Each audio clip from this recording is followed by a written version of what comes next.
تو ہم یہ پرکھیں کہ کیا حضور پر ایمان بھی ہے.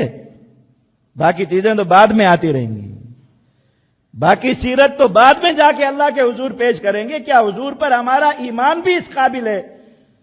آج کوئی حدیث ایسی بیان کر دیں جس میں کوئی ایسی بات ہو جو تھوڑی سی یہ مشاہدے کے برعکس ہو، تھوڑی سی جو ہے وہ کسی دنیا میں بظاہر نظر آنے والی. دیکھو ایک انسان جب دنیا میں نہیں آیا، ایک انسان ماں کے پیٹ میں ہے، اس کو بیٹھ کر سمجھاؤ کہ دنیا میں اتنے بڑے بڑے درخت ہیں، دنیا میں اتنے بڑے بڑے جانور ہیں، دنیا میں اتنی بڑی بڑی فوجیں، دنیا میں اتنے بڑے بڑے جہاز ہیں. وہ بیچارہ اسے ایک چھوٹے سے رحم میں پڑا، اس کے دماغ میں آئے گی یہ بات کہ دنیا میں یہ سب کچھ ہو سکتا ہے؟ اس کے لیے تو دنیا اتنی سی ہے.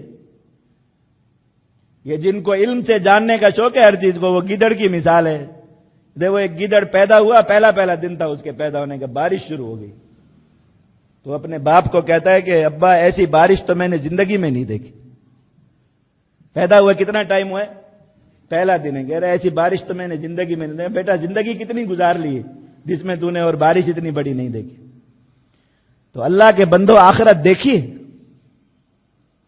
جس اللہ نے اتنا بڑا سورج پیدا فرمایا کہ آپ اتنے سائنسی آلات کے انبار لگا کے آج تک اس سورج کی مساحت نہیں ناپ سکے، جو دن رات آپ کو نظر آتا ہے کہ یہ کتنا بڑا ہے، اور یہ تو دنیا کی چیز ہے. اللہ تعالیٰ نے آخرت میں جو کچھ پیدا فرمایا جسے نہ تم نے ابھی دیکھا ہے نہ تمہیں وہ کبھی تمہارے حاشیہ خیال میں گزرا. تم دنیا میں اپنی دیکھی ہوئی چیزوں کو نہیں سمجھ سکتے، تمہیں آخرت کی ہر بات میں اس لیے شک ہے کہ یہ عقل میں نہیں آئی، اور اس چیز کو فیشن بنا دیا. اللہ اور اس کے رسول کی ہر آگے آنے والی بات میں اس لیے شک ہے کہ وہ جی عقل میں نہیں آ رہی.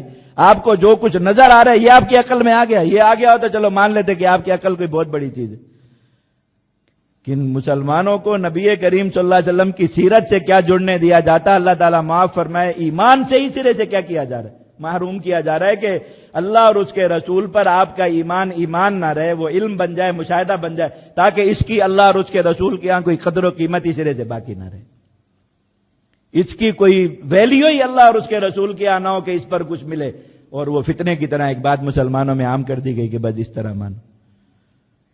تو نبی کریم صلی اللہ علیہ وسلم کی سیرت پر عمل کا سب سے پہلا قدم جو آج اس وقت کے مسلمان کو اٹھانے کی ضرورت ہے وہ یہ ہے کہ وہ نبی کریم صلی اللہ علیہ وسلم کے بارے میں اپنے ایمان کی تجدید کرے اور اپنے ایمان کو حقیقت میں ایمان بنائے کہ جب ایک بات کی نسبت چلی گئی کس کی طرف کہ یہ بات محمد الرسول اللہ صلی اللہ علیہ وسلم نے فرمائی ہے، ساری چیزیں لپیٹ کے وہاں ایک طرف رکھ دے کہ عقل یہاں ہے، فلسفہ یہاں ہے، علم یہاں، یہ ساری چیزیں یہاں پڑی ہیں. یہ بات کی نسبت محمد الرسول اللہ صلی اللہ علیہ وسلم کے ساتھ جڑ گئی.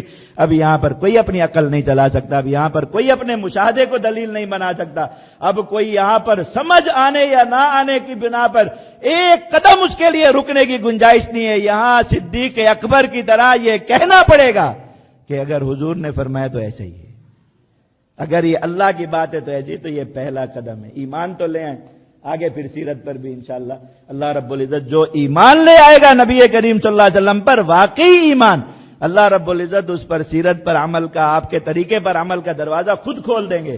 اصل یہاں مصیبت یہ کہ ایمان سے دور کھڑے ہو کر باقی چیزوں پر عمل کی فکر ہے کہ یہ بھی کر لو اور وہ بھی کر لو، وہ بھی کر دو. اصل چیز ہے جو اللہ کو جا کے پیش کرنی ہے کہ اللہ اور اس کے رسول پر ایمان بھی تھا یا نہیں، اس کو حاصل کرنے کی کوئی فکر نہیں.